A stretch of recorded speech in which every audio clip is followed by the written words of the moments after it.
Hemos podido analizar la vez pasada, la última conferencia, lo iniciamos el capítulo 5, ver que cuando se acerca el día del juicio final del planeta Tierra, un ángel comienza a exclamar en el cielo y en la tierra: ¿quién es digno? Se retrata a Dios con un libro en la mano derecha, sellado por dentro y por fuera, escrito por dentro y por fuera, con 7 sellos. Todo esto lo vimos la clase anterior, y vemos que nadie, ni en el cielo, ni en la tierra, ni debajo de la tierra, fue hallado digno de poder abrir los sellos. Es increíble que el poderoso ángel o arcángel Miguel y Gabriel no pudieron contestar esta pregunta. Ellos no pudieron decir: nosotros somos dignos. Millones de ángeles en el cielo permanecieron ante este cuestionamiento en silencio también. Esto nos sugiere que ni siquiera los ángeles son dignos, ni tampoco cumplen los requisitos, ni tienen las cualidades requeridas para que pudieran abrir el libro sellado de Dios. Job, en su capítulo 4, versículo 18, dijo esto de los ángeles: he aquí, dice el Señor, en sus siervos no confía, y notó necedad en sus ángeles. Dice la Biblia que tampoco en la tierra se encontró a nadie. Se fueron a buscar a San Martín de Porres, a San Cirindano, a ver qué papa, a ver qué santo, a ver qué monje, a ver qué persona, y nadie fue encontrado en la tierra digno. Ni Abraham contestó, ni Isaac, ni Jacob, ni José, ni Moisés, ni David, ni Elías, ni Jeremías, ni Juan, ni nadie absolutamente. Todos estos grandes hombres de Dios estaban incluidos como indignos. La raza humana, de acuerdo a la Biblia, está bajo juicio y bajo maldición, y no hay ningún ser humano que pueda ser calificado como justo. Y como la justicia de Dios demanda que se cumpla la ley, y la ley de Dios dice: el alma que pecare, esa morirá, estamos todos los seres humanos ante un dilema tremendo, porque no hay ningún ser humano que pueda conformarse a la santidad ni a la totalidad de las normas absolutas de Dios. Entonces Dios no resuelve este problema, ya que no somos dignos ningún ser humano de alcanzar las normas y de satisfacer la justicia de Dios. Dios nos responde desde el cielo dándonos una justicia que no es de nosotros. Esto se llama en teología la imputación de la justicia de Cristo a nuestro favor. Y aquí Dios en la cruz hace 2 cosas: nos da a nosotros una justicia que no nos corresponde, que no es de nuestros méritos, ni jamás nos la podríamos ganar, y al mismo tiempo la culpa de nosotros se la pone en su Hijo Jesucristo. Dios nos da la justicia de su Hijo, y a su Hijo Jesucristo lo carga con nuestra culpa y con nuestros pecados. Dios a su Hijo Jesucristo lo juzga en la cruz, y Cristo paga por los injustos con su justicia la satisfacción de la ley de Dios. Y entonces Dios, dice la Biblia, nos da un título que se llama justos delante de Él. Pero esta justicia que tú y yo tenemos, ahora que hemos nacido de nuevo, que hemos tenido la conversión y que hemos sido regenerados, no es nuestra. Por eso no somos dignos, porque ni siquiera esa justicia es de nosotros. Entonces la justicia nos es imputada de afuera hacia adentro. Esto es muy importante, síganme con cuidado. Pero la santidad nos es infundida adentro. A ver otra vez, la justificación o la justicia de Dios es de afuera. Nos da Dios una justicia, por afuera no entra a nosotros, sino que por afuera Dios nos ve como justos, porque aunque no lo somos. Pero la santidad nos es infundida dentro de nosotros. Entonces por afuera todos somos justos ante Dios y todos estamos en la misma posición, pero no así en la santidad. Bueno, esto ya es otra parte de la teología sistemática.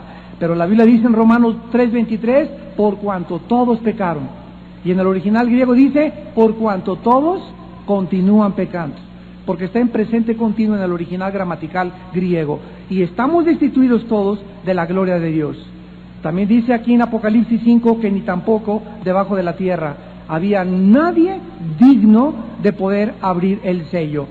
El bajo mundo, que es el centro de la tierra, donde habitan los espíritus de quienes han muerto sin Cristo, de Cristo a nuestros días, hay otra prisión que se llama el abismo, y hay otra que se llama el Tartarus, y hay otra que se llama el Abadón. Hay 4 prisiones de oscuridad en el centro de la tierra. Nadie, lógicamente, pudo contestar tampoco desde ahí. Ahora, ante esta situación, dice Apocalipsis 5:4, ante esta situación, Juan se puso a llorar. Vamos a recordar, ¿dónde estaba Juan? En el cielo. Estas son las únicas lágrimas que la Biblia nos retrata que son derramadas en el cielo, porque en el cielo ya nadie llora, como lo vamos a ver a continuación. Y esto es interesantísimo, porque esta es la única parte en la Biblia donde hay lágrimas en el cielo. Vean ustedes, por ejemplo, Apocalipsis 7, versículo 17, porque el Cordero que está en medio del trono los pastoreará y los guiará a fuentes de agua vida, de aguas de vida, y Dios enjugará toda lágrima de los ojos de ellos. Entonces, cuando estemos en el cielo, ya no va a haber lágrimas porque van a ser enjugadas por Dios. Pero Juan estaba llorando, ¿por qué? Porque Juan, recordamos, no había muerto todavía. Fue sacado de su cuerpo en el espíritu, llevado al tercer cielo, y allá Juan derramó las únicas lágrimas que existen, y esto tiene un trasfondo tremendo, como lo vamos a ver a continuación. ¿Qué es lo que está diciéndonos la Biblia acerca de las lágrimas de Juan? Que tanta indignidad, tanto en el cielo como en la tierra, hicieron a Juan llorar de profunda tristeza. Porque a menos, Juan sabía que a menos que los sellos y el libro fuera abierto, el plan de Dios para juzgar el universo sería frustrado. Los juicios de Dios sobre este mundo deben alegrar a los justos. Miren Apocalipsis 6, del 9 al 10, lo que las almas de los mártires están exclamando en el cielo. Apocalipsis 6, versículo 9 al 10. Cuando abrió el 5º sello, vi bajo el altar las almas de los que habían sido muertos por causa de la palabra de Dios y por el testimonio que tenían. Y clamaban a gran voz diciendo: ¿hasta cuándo, Señor santo y verdadero, no juzgas y vengas nuestra sangre en los que moran en la tierra? Y se les dieron vestiduras blancas y se les dijo que descansasen todavía un poco de tiempo hasta que se completara el número de sus hermanos consiervos, que también habían de ser muertos como ellos. Aquí en este cuadro en el cielo vemos a un grupo de cristianos que murieron bajo la persecución del anticristo, y el Espíritu Santo nos da a entender que aún faltaban más. O sea, va a haber muchos más cristianos todavía muertos, y no va a ser hasta que se acaben de matar o acaben de morir todos aquellos que morirán como mártires, que no podrá haber justicia entonces en la tierra. Y cuando Juan se dio cuenta de que no había nadie digno, lloraba ante la posibilidad de que la acción final y decisiva de Dios fuese pospuesta indefinidamente. El lamento de Juan es una clara demostración, hermanos y hermanas, en Jesucristo, del estado caído del hombre y de su ruina espiritual en la que cada uno vivíamos antes de conocer a Cristo. Juan estaba anhelando ver un mundo ya libre del pecado como nosotros lo anhelamos. Oh Dios, ya que se acaben las guerras, que se acabe el pecado, que se acaben los abortos, que se acaben las violaciones. Juan anhelaba ver un mundo libre de la maldad, de la muerte. Quería ver la derrota final de Satanás y el reino de Dios establecido en la tierra. Entonces todo eso nosotros lo anhelamos. Ya queremos un mundo mejor, pero este mundo mejor no lo podremos ver sin que antes venga el juicio. Primero Dios tendrá que juzgar a la humanidad, porque la paga del pecado es la muerte, y la justicia de Dios no fue satisfecha, y los hombres rechazaron la salvación en Cristo, y Dios tendrá que intervenir juzgando al mundo con justicia. Una vez que los juicios de Dios caigan sobre el mundo y los moradores de la tierra, después vendrá entonces nuestras recompensas y el reino milenial de Cristo durante 1000 años. Entonces todos nosotros vemos que en el cielo, como lo hemos podido ver en el capítulo 5, están alegres cantando los ancianos, los 4 seres vivientes, con arpas, con las copas de oro llenas de incienso, que son otras oraciones. Dios asocia, como lo vamos a ver también, las oraciones nuestras con la prontitud en que los juicios caerán. ¿Se acuerdan ustedes en Ezequiel 9? Vamos rápidamente a Ezequiel 9, cuando Dios juzgó a Jerusalén. ¿Qué fue lo que Dios hizo cuando Dios juzgó a su ciudad, a la que Él escogió donde su nombre fuera puesto? Jerusalén, a esa ciudad prometida donde está la mano de Dios, a esa ciudad Dios comenzó a juzgarla primero. ¿Y qué fue lo que hizo Dios antes de juzgar a esa ciudad? Miren lo que dice aquí en el capítulo 9 de Ezequiel. Dice en el versículo 3 y 4, y la gloria del Dios de Israel se elevó de encima del querubín sobre el cual había estado al umbral de la casa. Y llamó Jehová al varón vestido de lino, que tenía a su cintura el tintero de escribano, y le dijo Jehová: pasa por en medio de la ciudad, esta ciudad es Jerusalén, por en medio de Jerusalén, y ponles una señal en la frente a los hombres que ¿qué?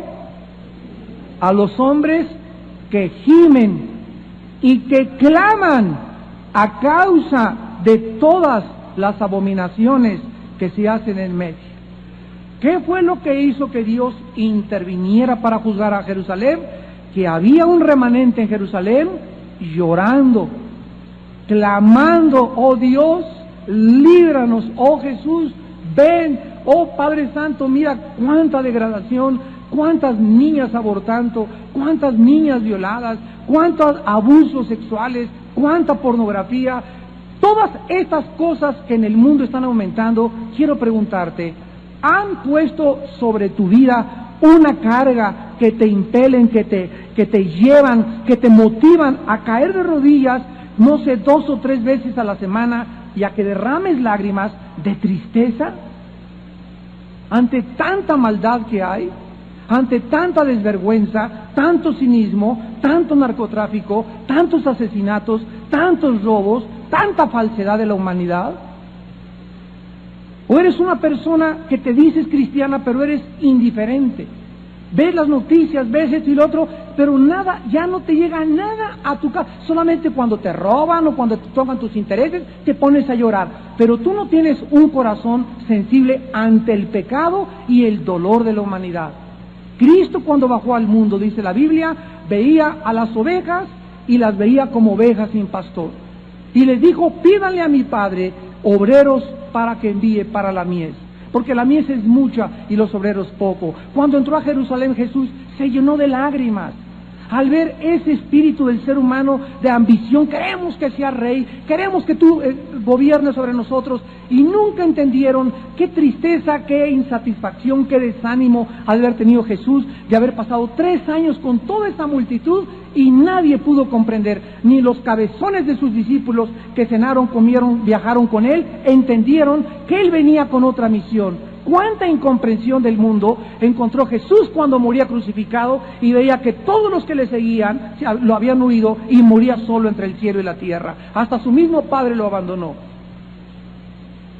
Todas estas cosas, si no entran a tu corazón y tú no tienes ese corazón que hubo en Cristo Jesús y ese sentir que hubo en Cristo Jesús, no estás creciendo ni madurando en tu vida cristiana, porque nuestro corazón debe latir junto al corazón de Dios.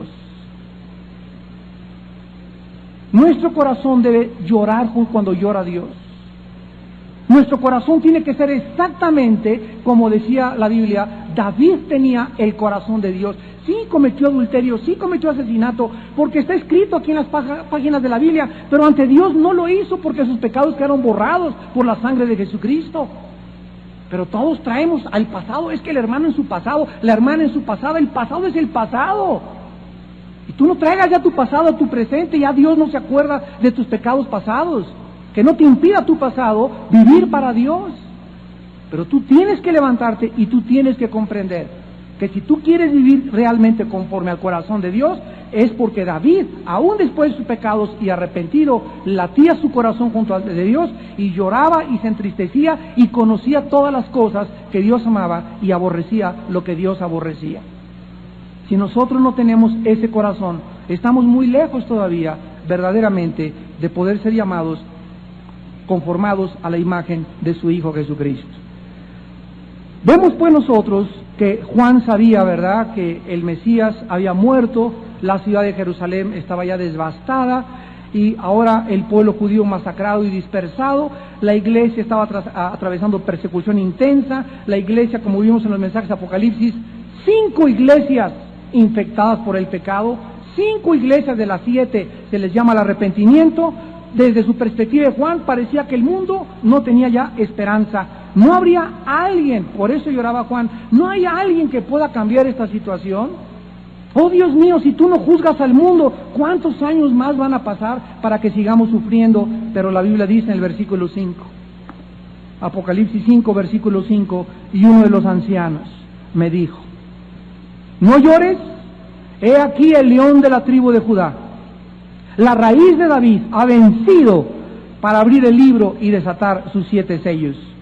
Y miré y vi que en medio del trono y de los 4 seres vivientes y en medio de los ancianos estaba en pie un cordero, como inmolado, que tenía 7 cuernos, 7 ojos, los cuales son los 7 espíritus de Dios enviados por toda la tierra. Por causa de esta tristeza en la que Juan estaba sumido, uno de los 24 ancianos se acercó a decirle, no llores. Esto también nos prueba que estos 24 ancianos, como ya lo vimos, no representan ni a Israel ni a la iglesia, como se ha enseñado supuestamente, muchas veces habíamos aprendido. Ya dimos las razones cuando estudiamos los 24 ancianos, pero si estos ancianos fueran los 12 apóstoles, Juan debería estar entre ellos, en primer lugar. En segundo lugar, si hubiera sido Pedro, Pablo, Santiago, Mateo, él los hubiera reconocido. ¿Qué hubo, mi Peter? ¿Cómo estás? Pero dice la Biblia que se acercó uno de los ancianos y Juan no le dijo, oye, ¿cómo estás? Ni lo reconoció, y la Biblia dice que nos vamos a reconocer en el cielo. Entonces esto nos prueba también que ninguno de esos ancianos era conocido para el apóstol Juan. Entonces se acerca uno de los ancianos y le dice a Juan, no llores, el león de la tribu de Judá, la raíz de David, ha vencido para abrir el libro y desatar sus 7 sellos. Quiero que vean en primer lugar que el título que se le da a Cristo, ya estando arriba glorificado, es el león de la tribu de Judá. Después el segundo título es el Cordero y el tercer título es la raíz de David. Noten ustedes que vemos a un Cordero con el título que tenía antes de que subiera al cielo, porque fue la forma como Juan el Bautista lo presentó. Cuando Juan el Bautista hizo su aparición en el mundo, en el río Jordán, le dijo a la gente, he ahí el Cordero de Dios, que quita el pecado del mundo. Esta fue la introducción del Hijo de Dios al escenario mundial a través de su primo hermano Juan el Bautista.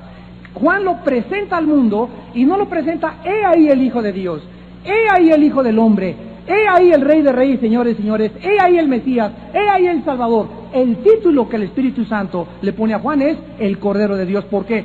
Porque al decir Juan a los judíos, he aquí el Cordero de Dios, la palabra Cordero, los judíos inmediatamente les haría regresar a su pasado y recordar que el Cordero de la Pascua, desde Éxodo 12, donde se inició el mes de Nisan, el calendario judío religioso, marcó el comienzo del calendario judío y donde se abrió el calendario con un memorial que se llama la Pascua o el Pejá, que nos habla de ese Cordero que murió en una cruz. Entonces los judíos, cuando supieron que era el Cordero de Dios, lo asociaron con un sacrificio. Con un sacrificio.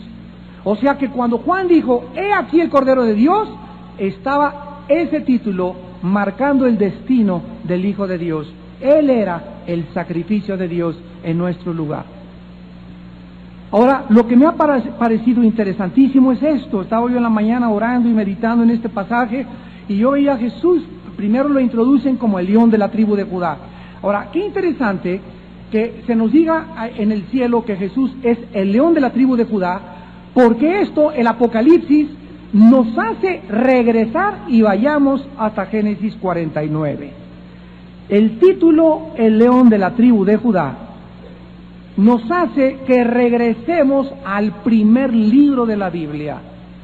Vemos qué interrelación, qué armonía existe en los 66 libros de las Sagradas Escrituras. Esto es sobrenatural, asombroso y maravilloso.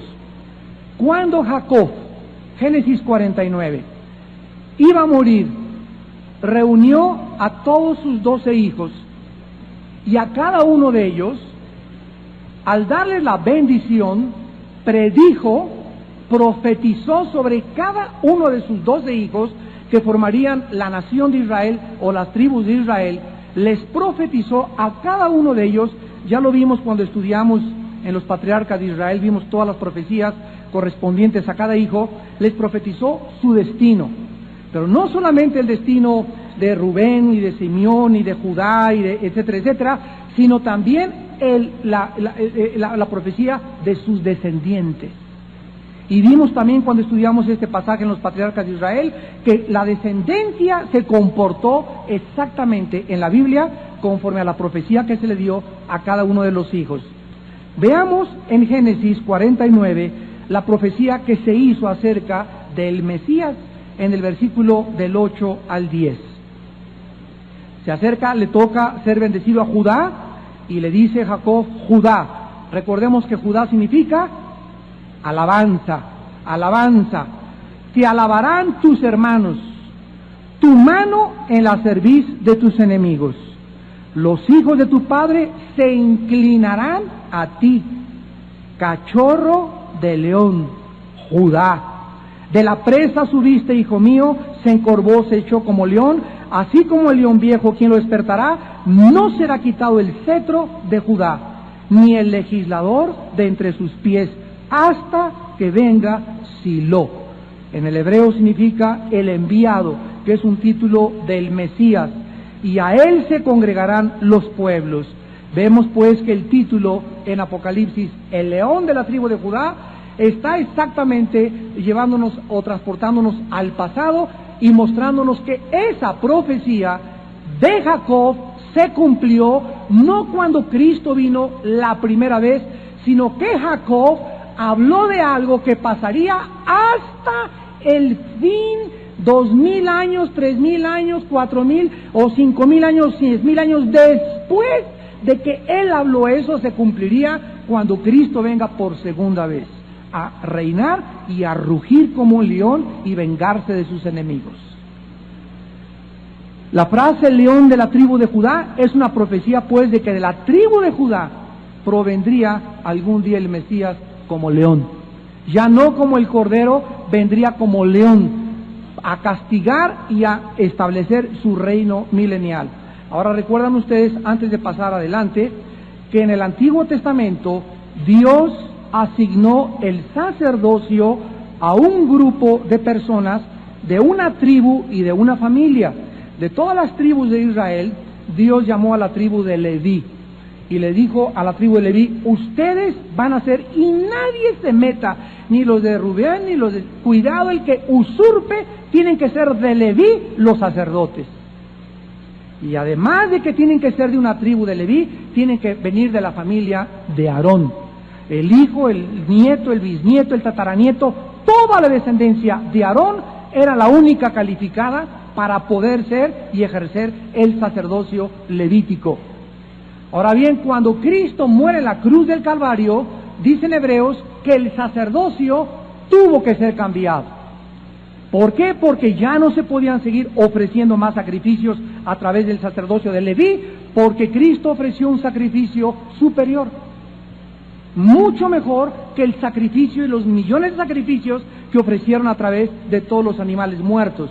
Entonces, al ser cambiada la ley, cambió el sacerdocio. Pero algo que sorprendió a los judíos es que cuando Cristo vino al mundo, una de las cosas por la cual lo rechazaron es de que él no podía ofrecer un sacrificio si no pertenecía a la tribu de Leví. Ni siquiera venía de Aarón Jesucristo. ¿Cómo se atreve este usurpador? Pues que no conoce el Antiguo Testamento. Él lo conocía mucho mejor que ellos, al grado que ellos se les olvidó que el Mesías no vendría de Leví, vendría de Judá. Y aquí estaba escrito desde Génesis 49. ¿Cómo se les fue a brincar la cadena a los teólogos, a los fariseos, a los escribas, a estudiantes de la ley? Y estos detalles tan importantes se les pasó y no supieron jamás, porque se les entenebreció el entendimiento que el Mesías vendría no de Leví, porque no sería conforme al sacerdocio de Leví. El sacerdocio del Mesías sería un sacerdocio superior al del hombre, que es el de Leví y el de Aarón. El sacerdocio de Cristo, dice Hebreos 7, sería conforme al sacerdocio de Melquisedec, que es un sacerdocio eterno, sin genealogía, sin padre ni madre, sin ninguna ligadura con el ser humano. Es el sacerdocio que viene Dios y nos ofrece desde el cielo, donde nos muestra a su Hijo Jesucristo como el sacrificio perfecto. Por esa ofrenda nos hizo perfectos para siempre a los santificados. ¿Están aprendiendo algo? ¿O voy muy rápido? Bueno, si no, después oye la conferencia en tu casa en el carro. Bueno, ahora en segundo lugar regresamos a el Apocalipsis. Todo esto es precioso. Y dice en el versículo 5, que también el anciano en el cielo le dice a Juan, o le menciona el segundo título de Cristo, y aquí lo ligan en el cielo a Cristo como la raíz de David. Esto es algo maravilloso, porque Cristo es el único ser viviente, damas y caballeros, el único ser viviente de cuya genealogía se puede trazar desde Adán y Eva. Si tú vas a investigar tu árbol genealógico, principalmente en España, donde se guardan los álbumes heráldicos, se llaman, ya ver el apellido Jiménez. Yo desde dónde vengo, quién fue Pancho para allá Jiménez, de dónde viene el apellido García, de dónde viene el apellido Alducin, de dónde viene el apellido González, y puedes ir a la cuarta, quinta, sexta generación y ahí nos atoramos. Hasta podemos llegar hasta la séptima. Hay en España personas que han llegado a la 9ª generación, de donde desciende su árbol heráldico. Cristo, cuando vienes a estudiar la Biblia, en el Evangelio de Mateo y en el Evangelio de Lucas, comienza hijo de tal, hijo de tal, hijo de tal, hijo de tal, hijo de tal, y dio a José y dio a María. Un evangelio da la genealogía de María, la Virgen, la Madre de Cristo, y el otro da la genealogía de José. O sea que, fíjense ustedes lo que es maravilloso Dios. Dios quiere mostrarnos una credencial de que su Hijo era el Hijo de Dios, era el Mesías verdadero. Y el Mesías tenía que probar que venía de David.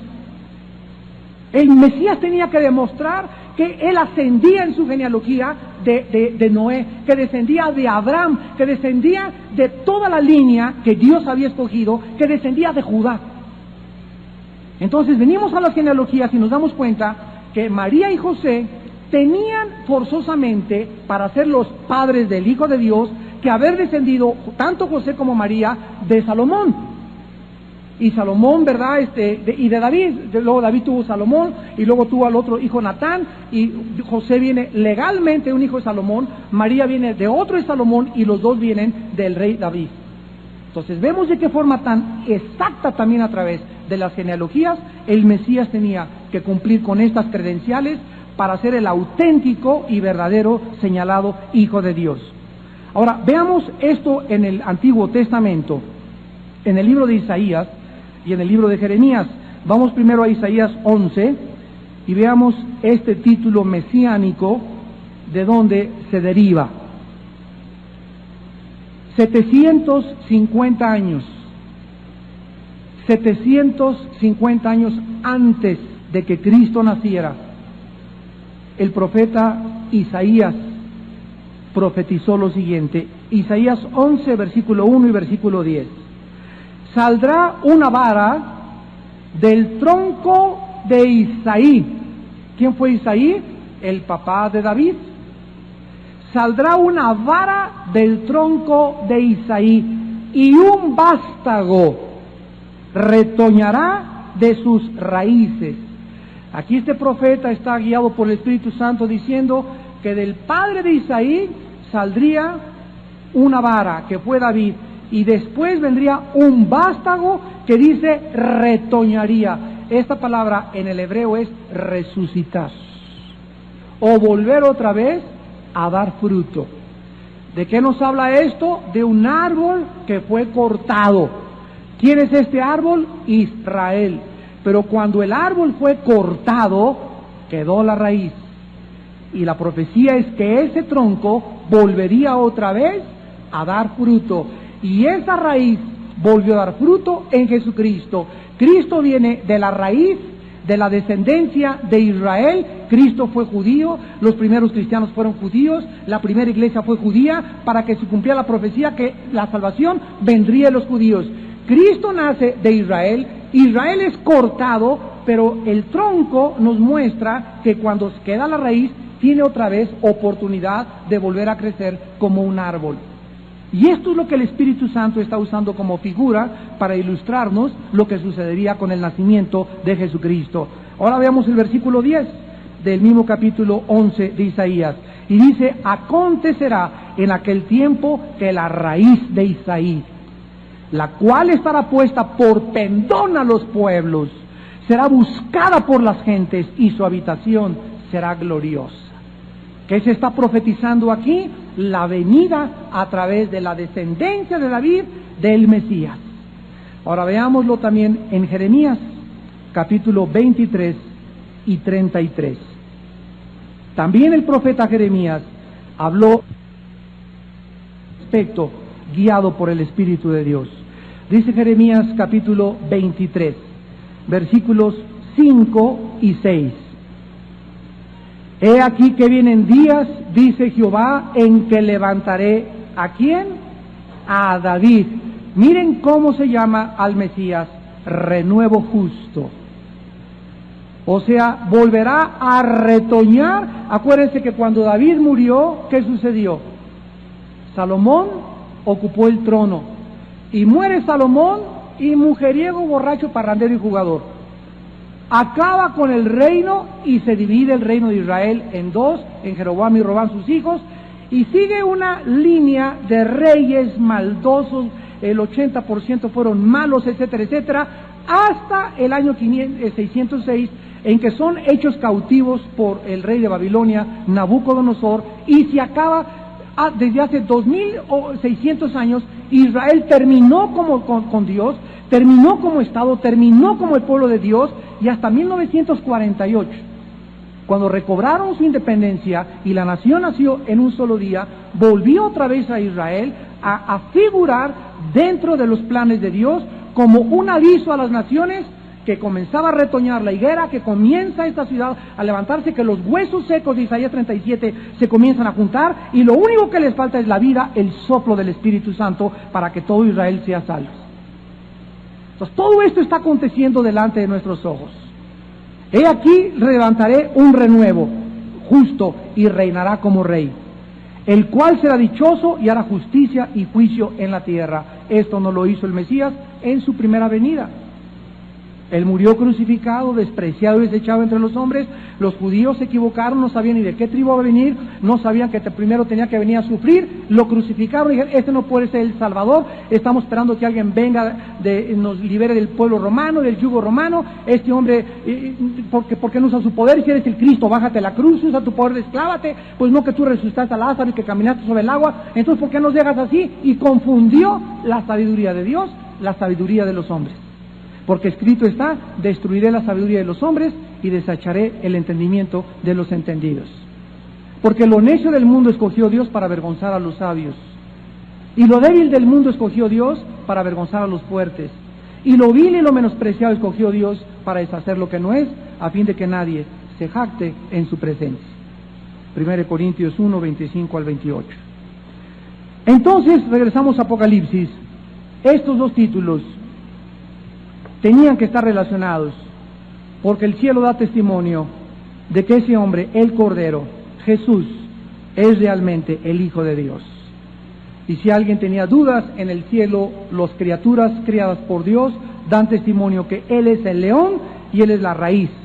Ahora vean ustedes por qué nunca nadie se halló digno, ni los ángeles, ni San Cirindano, ni San Martín de Porres, ni los papas, ni Abraham, ni Jacob, ni nadie.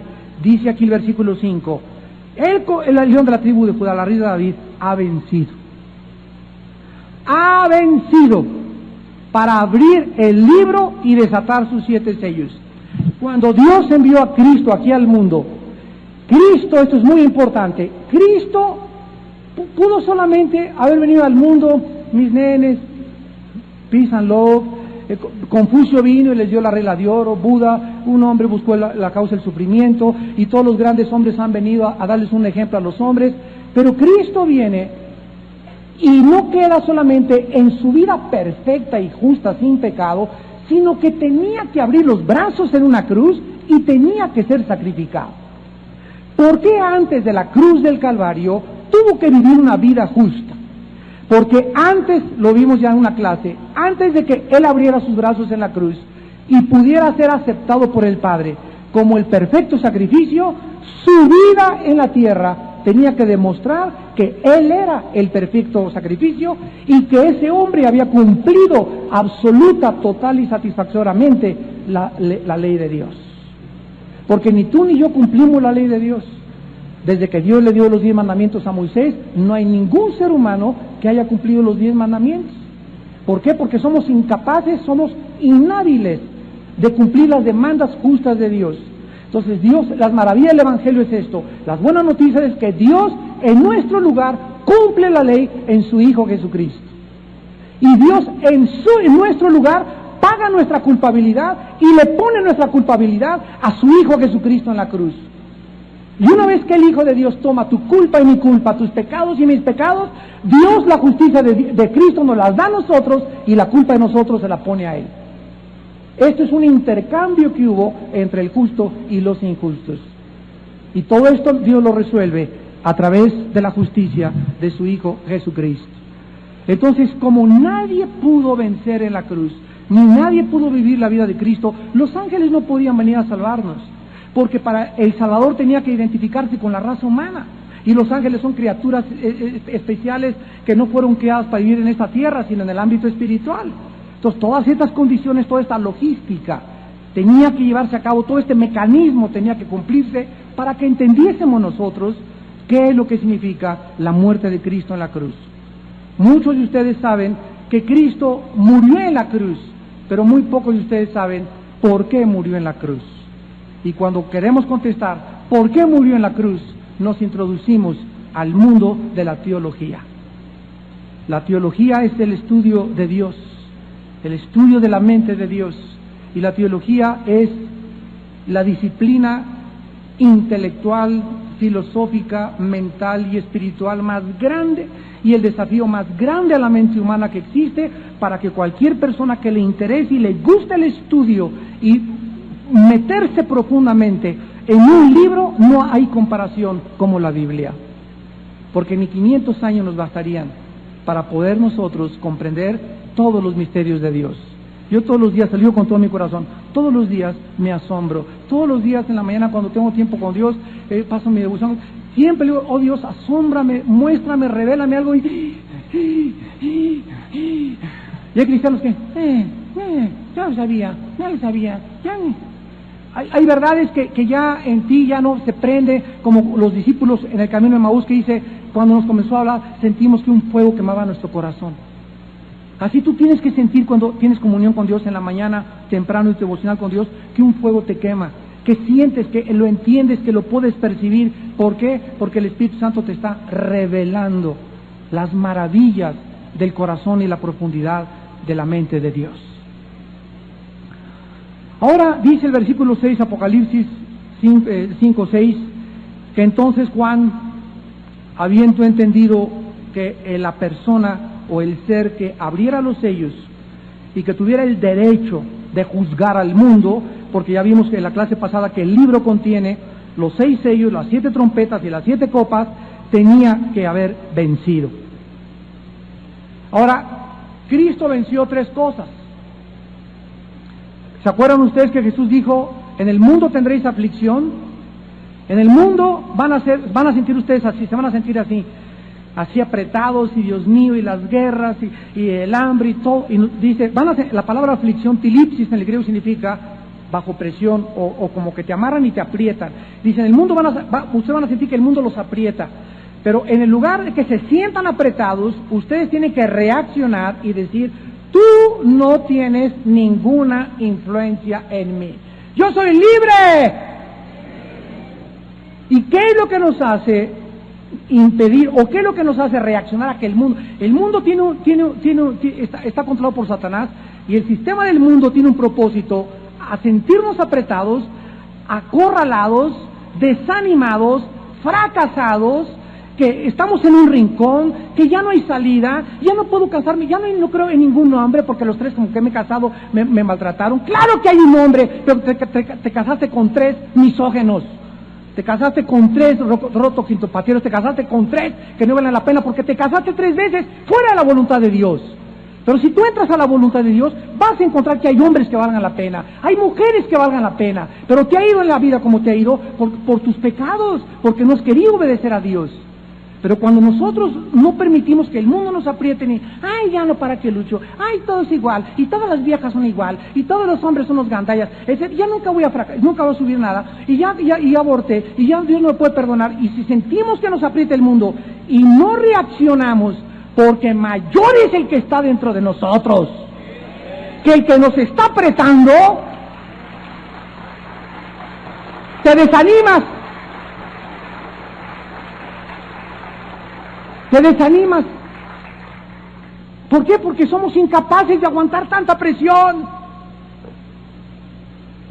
¿Y qué es lo que el mundo hace cuando siente la presión? Un chocho, un tequila, un whisky, me voy con otra señora, me voy con otro hombre, escapismo social.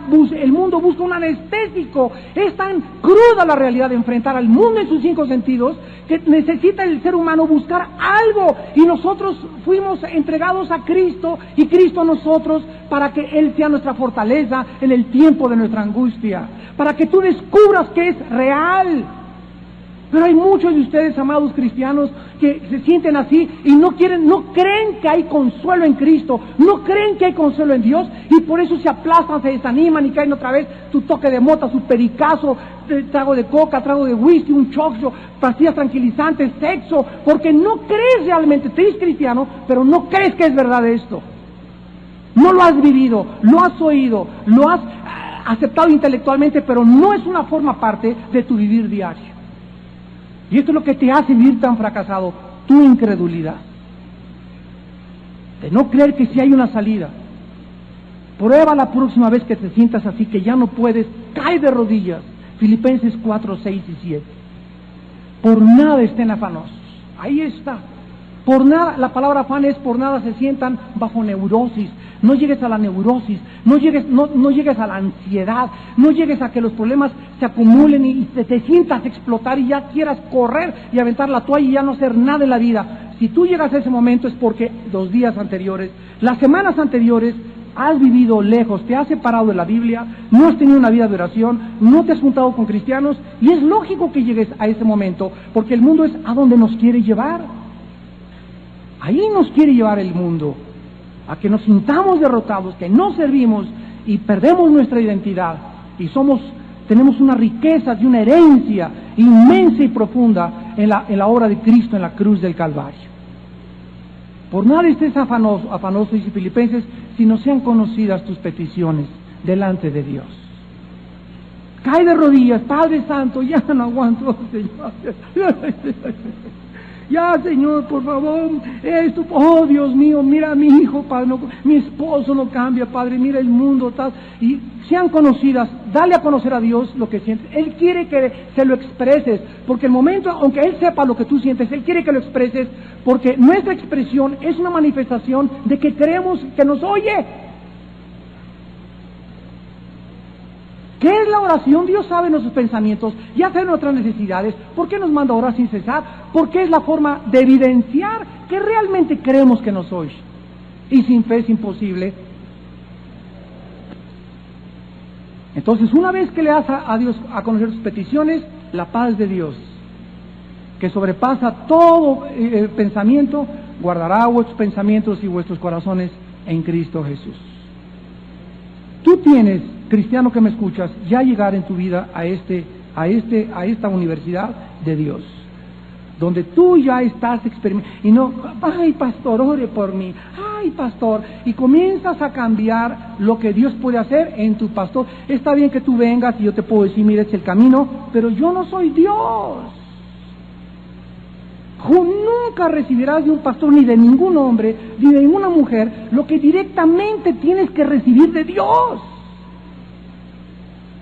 Tú tienes que encontrar a Dios y descubrir a Dios y llorarle a Dios, no llorarle al pastor. El pastor viene y él te dice, esto está en la Biblia, esto está bien, esto está mal, pero el pastor no te puede infundir ni el ánimo. Ay, pastorcito, écheme su bendición, porque, ay, pastorcito, écheme su bendición y cúreme. Y todo es el pastor, y está bien que ore por ti, pero no, antes ya oró, ya tú le llevaste a Dios tus peticiones, ya le lloraste antes a Dios, ya le pediste antes a Dios esa bendición.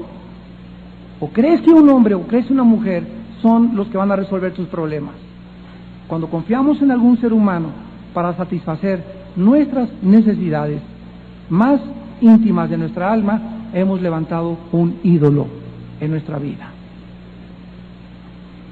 Tienes un ídolo, cualquier ser, cualquier persona que confío yo, que me va a resolver los problemas en lugar de Dios.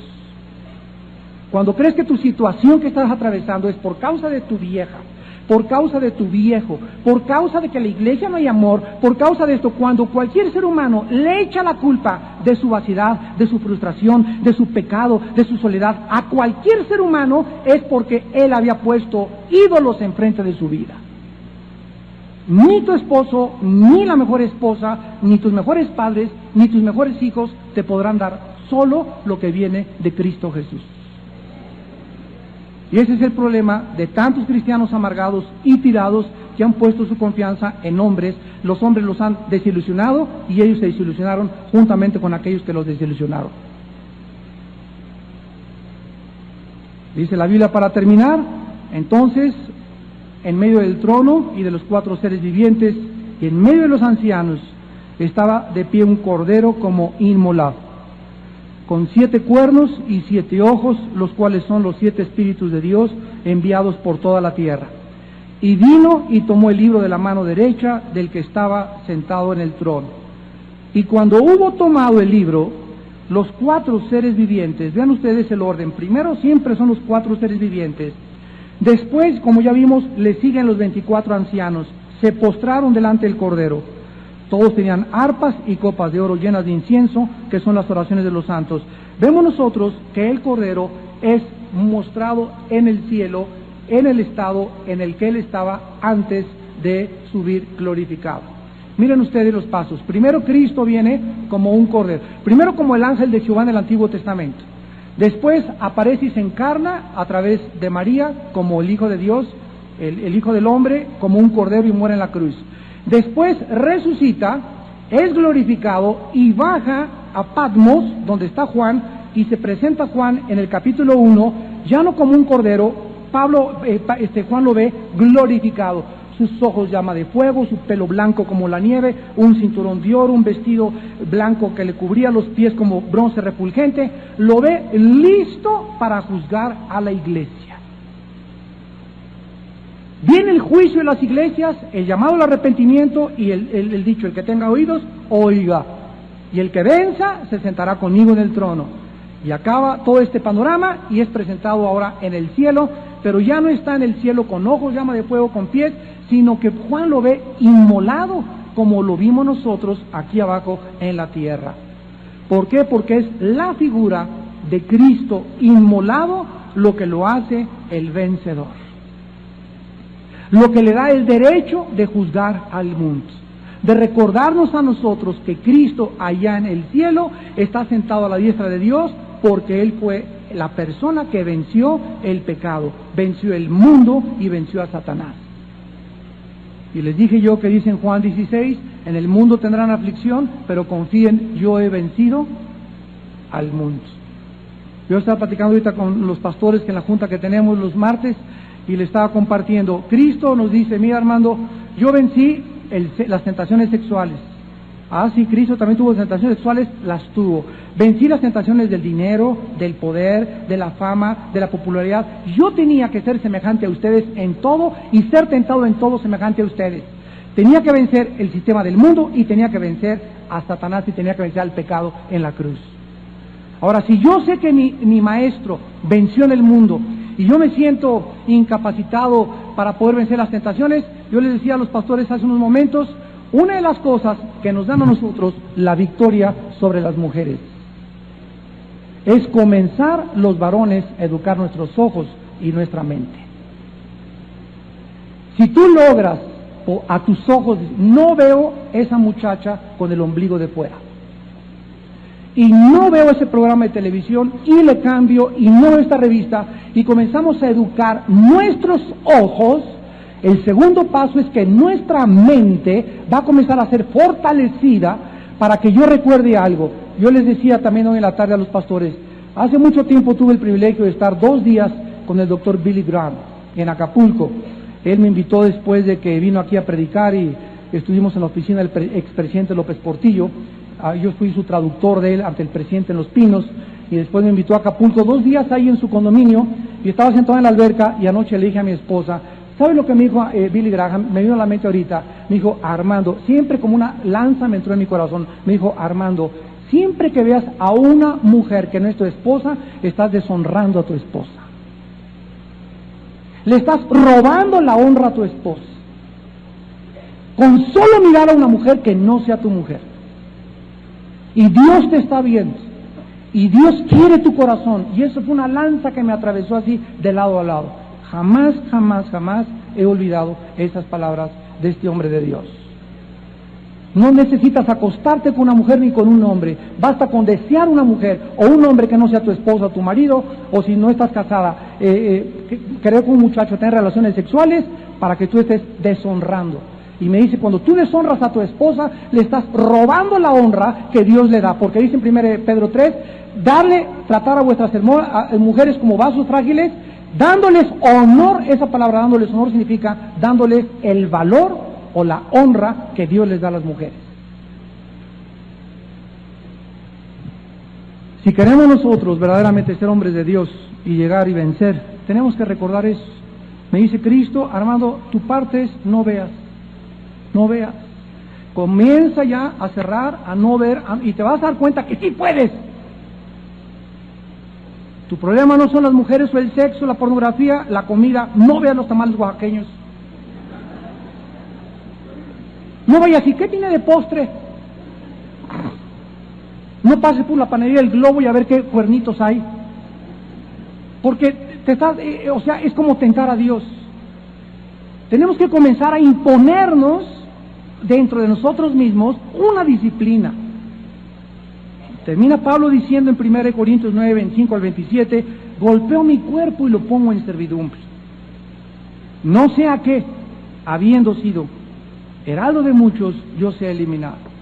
No se imaginan la cantidad de cristianos y de líderes que están cayendo por el sexo, por las tentaciones sexuales. Anoche vi un programa de televisión que decía que en México 63 niños menores de 12 años son violados diario. ¿No te hace llorar eso? Y más del 50% de esos 62 niños que se violan, de los que están denunciados, ¿cuántos faltan denunciar? Son violados por sus padres y sus padrastros. ¿No te hace llorar eso? ¿Te imaginas a uno de nuestros hijos que te dan esa noticia? ¿No te dan ganas de agarrar a ese hombre, cara de tejocote, y apretarle el pescuezo? Infelices. Arde una ira, es una ira santa de Dios. Oh Dios, que caiga tu juicio sobre esos varones y sobre esas personas que de veras son degradados y perversos de hacerles a un niño. Y ardemos, Padre Santo, oh Dios, haz justicia, haz justicia. Esos hombres que se aprovechan de esas mujeres.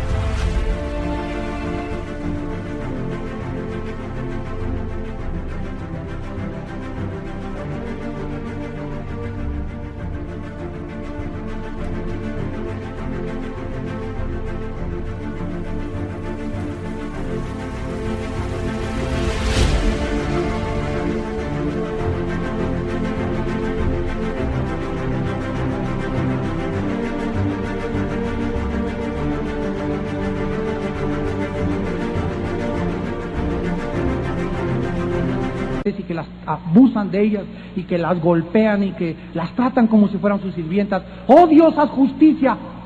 Oremos todos los días, hermanos, y pidámosle a Dios: oh Dios, haz justicia en la tierra.